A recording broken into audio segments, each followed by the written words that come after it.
It starts subtly.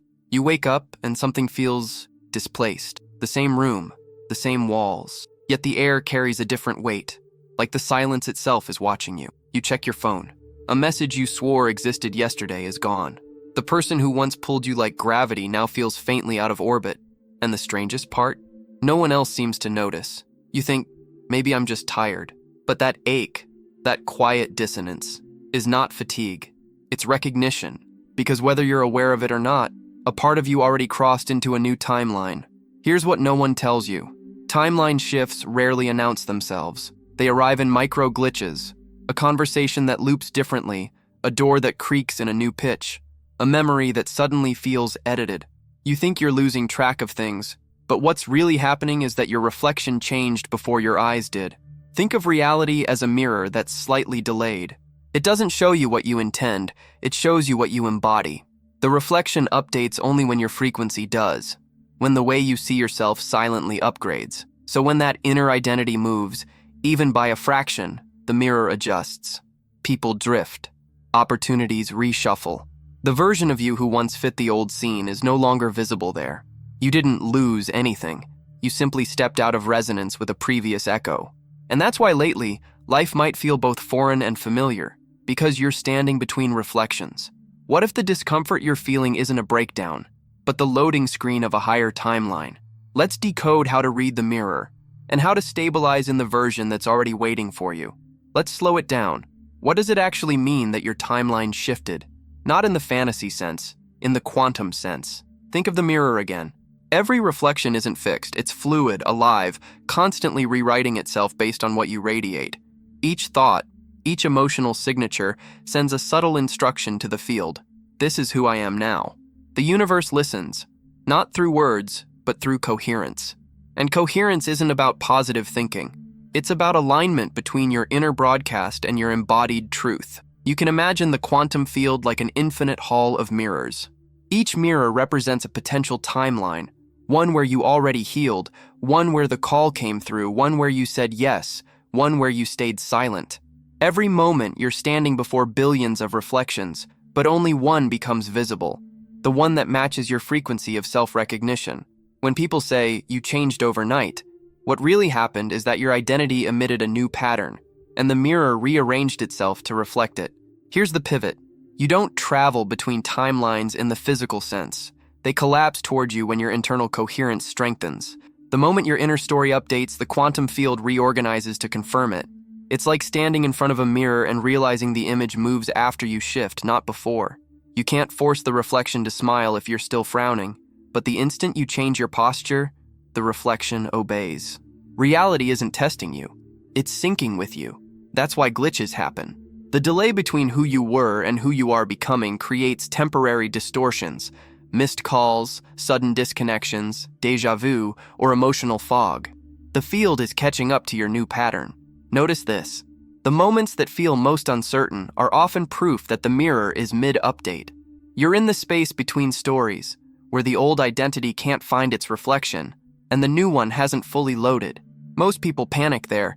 They try to cling to what's flickering out, but what changes everything is learning to stay still while the reflection reconfigures, to hold coherence long enough for the new image to stabilize. And that's the key. The mirror doesn't lie, but it lags. Which raises the question, if the reflection follows you, what happens when your old self keeps trying to correct the image? Because that's where most people accidentally reverse their shift. Here's where most of us get caught. We're taught that to shift timelines, we have to do something dramatic.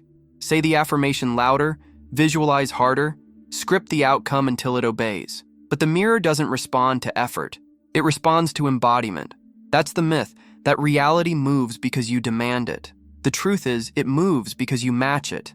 Imagine you're standing before that quantum mirror, trying to smile at your reflection, but you're still tense, doubting, waiting for proof. The mirror won't smile first. It can't. It only reflects what's already been decided internally. Let me ground this in something real. You send a message, maybe to someone you care about, maybe a potential client, maybe that person whose silence stings more than it should. Hours pass, no reply. You start narrating the meaning. They're ignoring me. I said the wrong thing. It's not working. But here's the hidden mechanism. In that very moment, your energy collapses back into the old identity, the one who still needs external confirmation to feel chosen.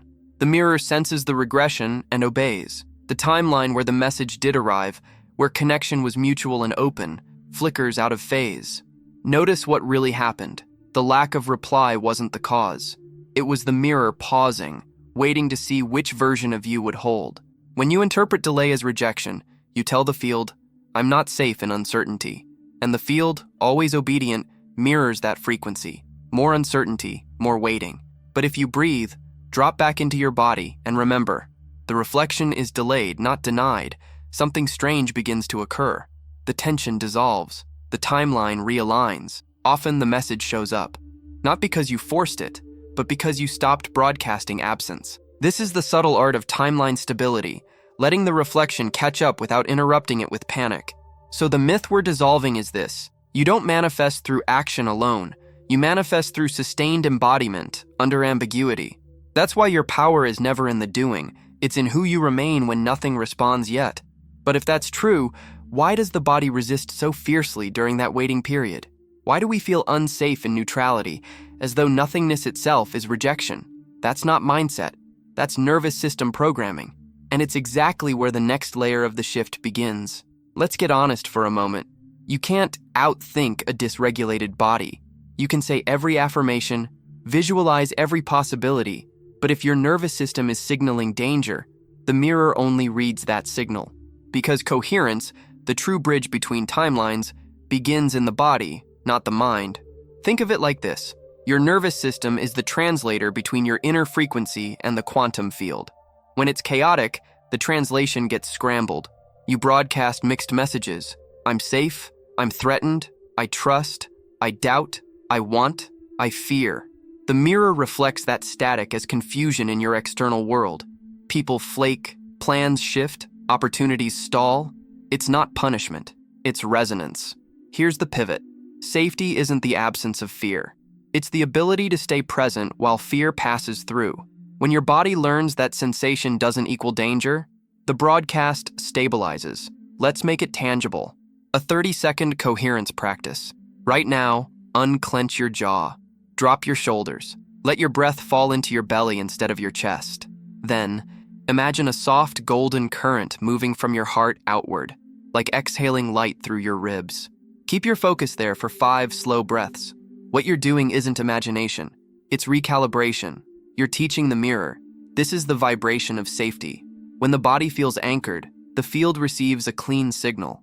That's when timelines begin to collapse faster, because you're no longer splitting your energy between survival and creation.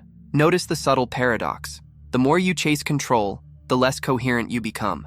But when you release the grip, the reflection sharpens. Coherence is not stillness without movement. It's movement that stays connected. You can be in uncertainty and still coherent. You can feel grief, confusion, even anger. And if you stay with those sensations instead of escaping them, your mirror remains intact. That's why this work isn't about perfection. It's about staying embodied enough to let the field update without interference. You don't need to override your nervous system. You need to include it. That's how your reality learns to trust you again. Because once safety becomes your baseline frequency, the mirror stops glitching, and your reflection finally stabilizes into the version that's been trying to reach you. But coherence alone isn't enough. There's a deeper layer, the difference between feeling a state and living an identity. That's where most people lose their progress without realizing it. Here's the subtle trap almost everyone falls into, mistaking a temporary state for a permanent shift. You meditate, regulate, feel that calm expansion, the field hums, synchronicities bloom. You think, yes, I've arrived. Then one small trigger, a comment, an unexpected bill, someone's tone, and the whole reflection seems to distort again. The doubt returns, the mirror fogs. You assume the magic faded, but it didn't.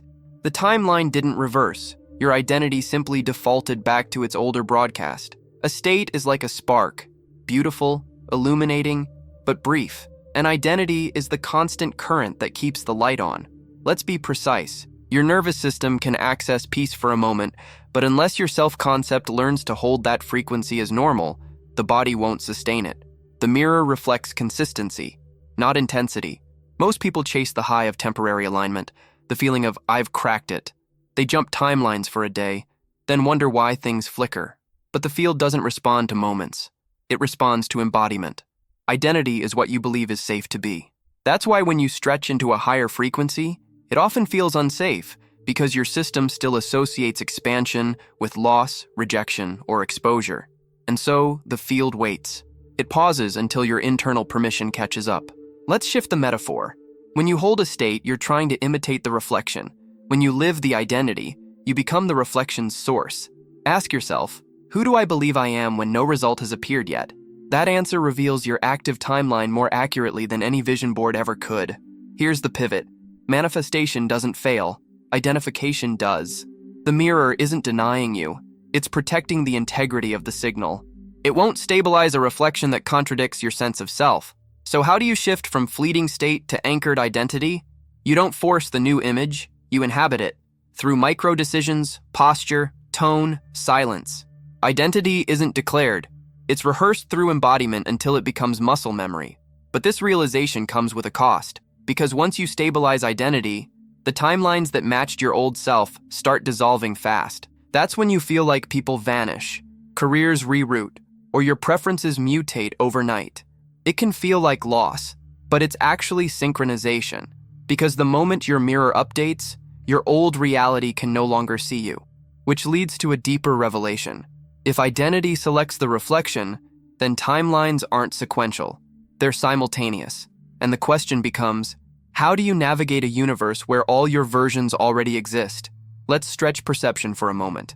If every possible version of you already exists, not in some distant future, but layered like reflections in a multidimensional mirror, then shifting timelines isn't about getting somewhere. It's about tuning your awareness to the version that's already coherent with who you've decided to be. Identity is the tuning fork. Timelines are the echoes. And here's the key. The mirror doesn't just reflect, it routes. Each identity is a navigation coordinate. You don't walk through time, you pivot through resonance. That's why the smallest inner shift can cause an outer earthquake, because in the quantum field, proximity isn't measured by distance, but by similarity of frequency. The closer your current self feels to your chosen identity, the faster that timeline collapses toward you. Let's ground it with a scene. You wake one morning with that tightness, the low hum of pressure. Money's due, the inbox is full, and the mind whispers its old story. You're behind again. But instead of spiraling, you pause. You breathe into that tension. You ask quietly, what would the version of me who's already through this choose now? Maybe they'd open the window. Maybe they'd stretch instead of scroll. Maybe they'd respond to one email with calm authority instead of urgency. That single act, however small, becomes a tuning adjustment. You just match the vibration of a parallel self who lives in stability. The mirror registers it, and the field begins its reorganization. People assume timeline shifts require cosmic fireworks, but they often begin with mundane courage. One different breath, one different word, one act that contradicts the fear. That's why repetition matters, not for control, but for stabilization. Each aligned choice sends a signal. This identity is safe. The more evidence your body receives that it can exist as this version without collapse, the more the reflection locks in. You'll notice subtle confirmations, coincidences, ease in conversations, new opportunities that feel recognizing. They're not random, they're reality mirroring your latest broadcast. But this process has a tricky side. The faster your mirror updates, the more disorienting the shift feels. Old patterns resist dissolution because they mistake collapse for danger. The temptation is to look back, to reattach to the old image, but every glance backward delays integration. Timelines aren't about chasing outcomes. They're about remembering which reflection is already yours. And once you can hold that remembrance, the field starts revealing its mechanics, not as mystery, but as method. So how do you deliberately maintain that alignment day to day when stress, people, and old frequencies keep tugging you back? That's where your daily toolkit comes in, the protocol that keeps your mirror clear. Now that you understand how identity pulls the mirror into form, let's make it practical. Because awareness without ritual fades fast. You need daily anchors that keep your field coherent, small, repeatable actions that tell the quantum, I'm holding this frequency no matter what the world does today. Here's a simple 3-part protocol I've used and taught for years. Think of it as your mirror maintenance routine. 1. The alignment breath, morning reset. When you wake, don't reach for the phone yet. Sit up slowly. Inhale through your heart. Exhale through your spine. Then whisper a single question. Who am I choosing to reflect today? You're not asking for results. You're selecting an identity. Visualize the mirror brightening with your breath, each exhale wiping away the static of yesterday. 30 seconds is enough. The point is to start the day as cause, not effect. 2. The midday mirror check, embodiment cue. Reality starts lagging when stress hijacks your signal. So pick one physical cue, maybe every time you touch water, open a door, or glance at a clock, and use it as your reminder to return to coherence. Pause, feel your feet, relax your eyes, then silently affirm, my reflection is updating in my favor. You'll notice within days how conversations soften and outcomes bend subtly toward ease, not because you forced them, but because you re-entered alignment before reacting. 3. The night merge, timeline reinforcement. Before sleep, close your eyes and imagine standing before the mirror again, but this time, the reflection steps forward, merging with you. Whisper, thank you for catching up. That phrase tells the field the update is complete. You fall asleep in completion instead of craving. And that changes everything about what loads when you wake. Use these daily, not as superstition, but as synchronization. Rituals are how the body learns to trust the frequency you've chosen. And here's the comment ritual, a small collective imprint to anchor the field together. Write in the comments, I am already living my aligned reflection. Let the mirror, and everyone reading, feel your declaration ripple outward. These micro-acts seem small, but they reteach your nervous system that consistency is safe. That's what holds the timeline in place long enough for results to solidify. Yet even with these tools, there are hidden traps that sneak back in, subtle sabotages that blur the mirror again without you noticing. Let's name them, expose how they work, and learn how to disarm them before they pull you off your track. Even the most aligned mirror gets fogged by 3 quiet distortions, each disguised as logic, each capable of undoing weeks of coherence if left unchecked. Let's bring them into light. 1. The urgency loop. You feel the shift coming, synchronicities spike, and suddenly your mind says, now I need proof. You start scanning the field for confirmation, checking messages, rereading signs, measuring time. But urgency is a frequency of lack. The moment you chase the reflection, you step out of the mirror's natural rhythm. It's like shouting at your echo. It can't answer faster than sound allows. When you catch yourself here, don't scold the urgency, soothe it. Place a hand on your chest and remind your body, I am not waiting. I'm receiving in progress. That phrase restores temporal trust. 2. Split signals. This one hides under noble intentions. You say, I'm ready for abundance, but internally whisper, as long as it doesn't change too much.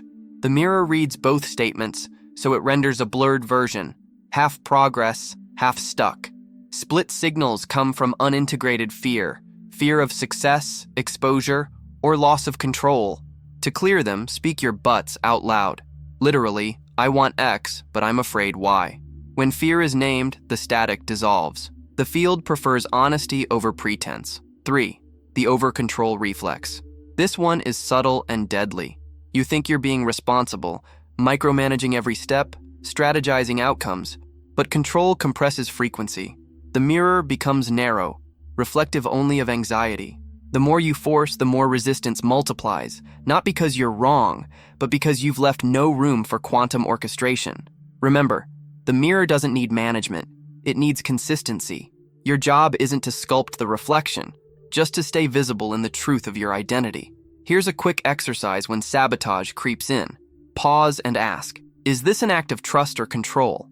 If it's control, breathe once, soften the belly, and step back. The reflection will recalibrate without your interference. These 3 traps all stem from one fear, the fear that if you stop gripping, life will forget you.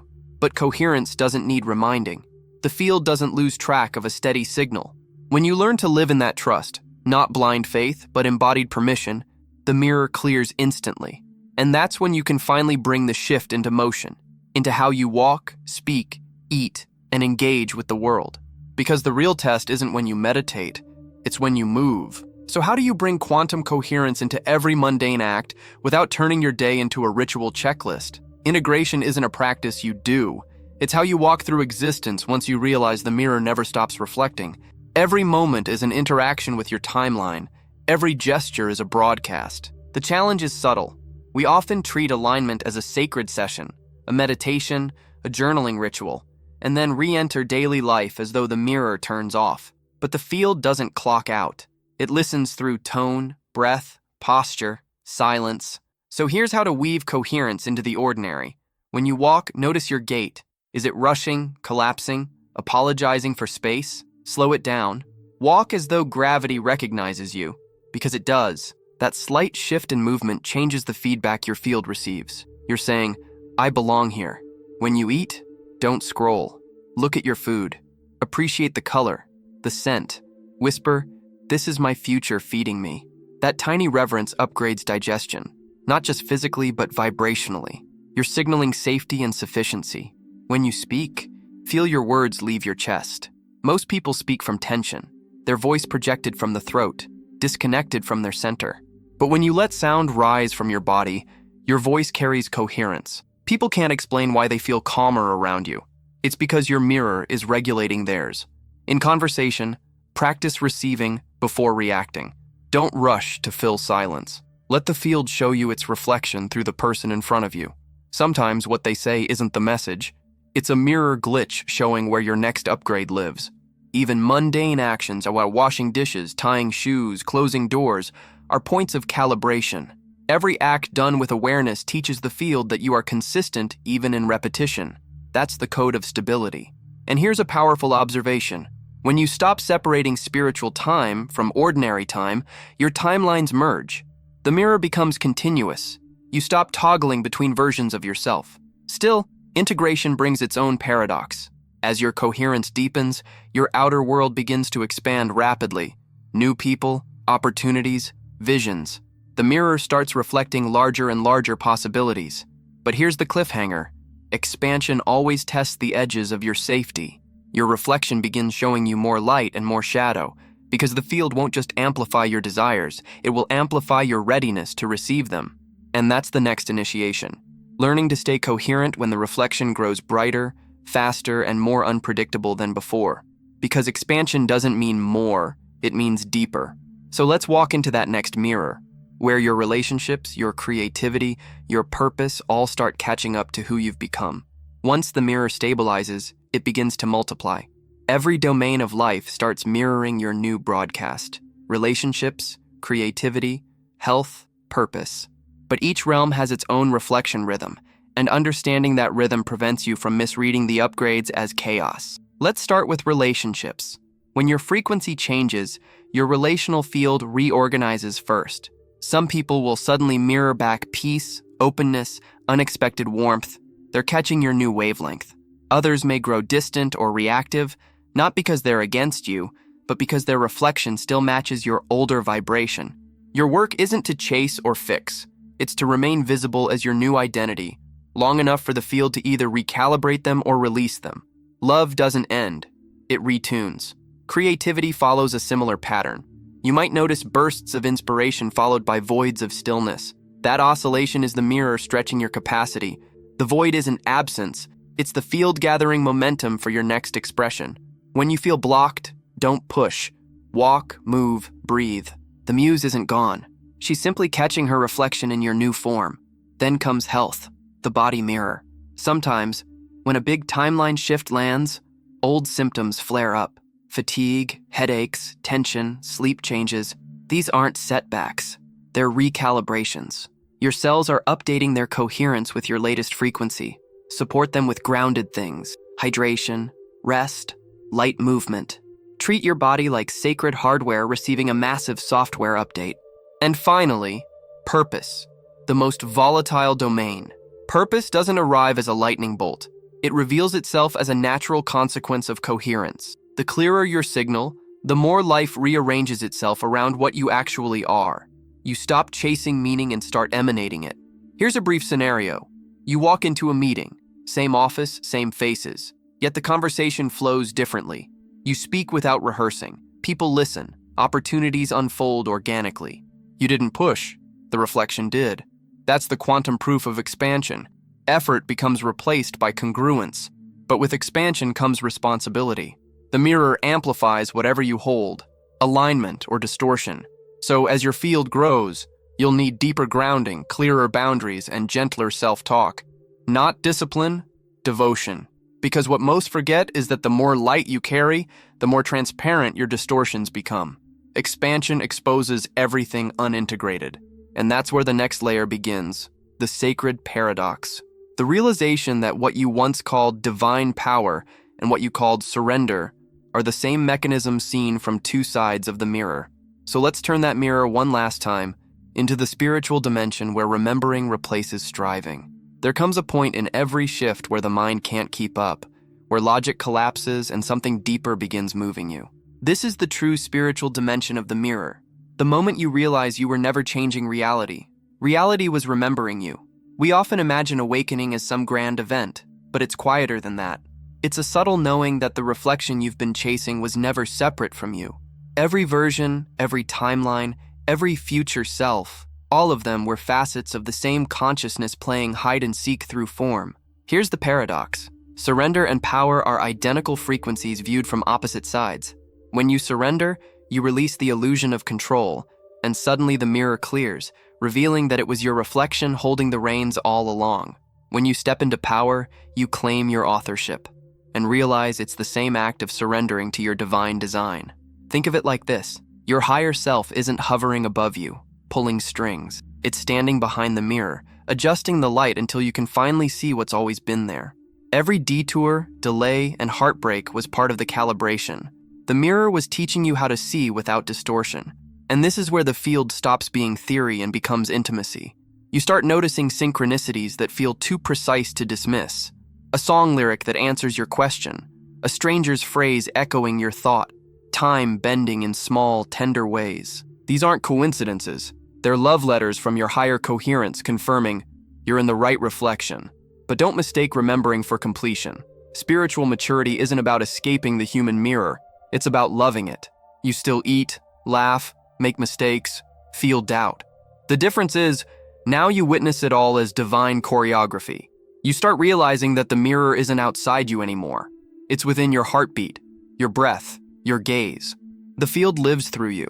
Every glance becomes prayer. Every choice becomes creation. And when you live that way, life starts responding instantly.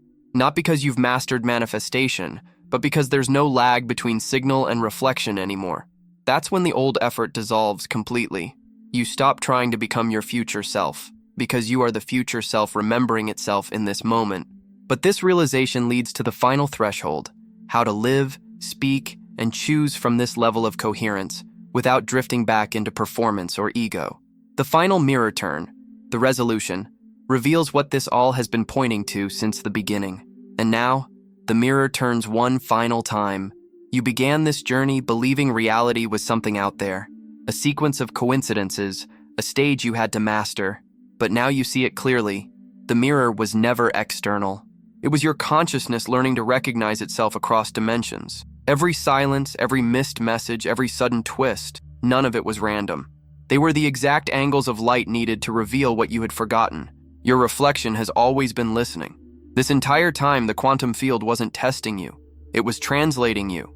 Every breath you took in coherence, every time you stayed still when the old version wanted to react, those were the codes that shifted your timeline without fanfare. Because this is what timeline mastery truly means. To move through your days knowing that everything you touch, think, or feel is already updating your mirror. You don't need to chase alignment anymore. You are alignment in motion.